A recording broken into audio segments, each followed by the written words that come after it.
So how do we do this? For some frequency response defined, we would like to warp the frequency omega with some function of omega according to our desired frequency scale, such that we get the frequency response that as a function, the phase is a function of some capital omega. And this is exactly the principle of an Allpass filter, which has the frequency response given by a function of capital omega. Usually we would like to map positive frequencies to again positive frequencies, but we saw that the function of the frequency capital omega in the phase of Allpass becomes negative. So we need to take the approach to replace z in the argument of our transfer function with the reverse of our Allpass transfer function.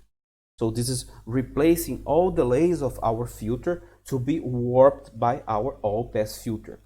In this way, we replace our linear function on the unit circle in z with the nonlinear warped function on the unit circle h of Allpass. Hence, we get the warped transfer function like this. And the resulting frequency response becomes this h warped, where we have here the phase as a function Allpass of capital omega. So here we can all see that we obtain the desired frequency warping. So what does this mean for the filter implementation? Yeah?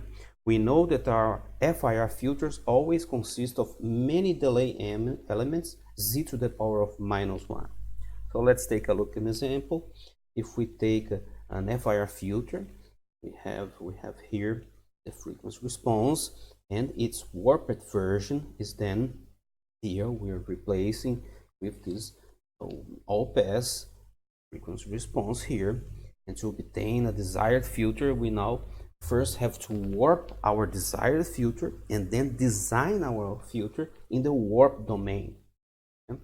And observe that the warping turns an FIR filter into an IIR filter.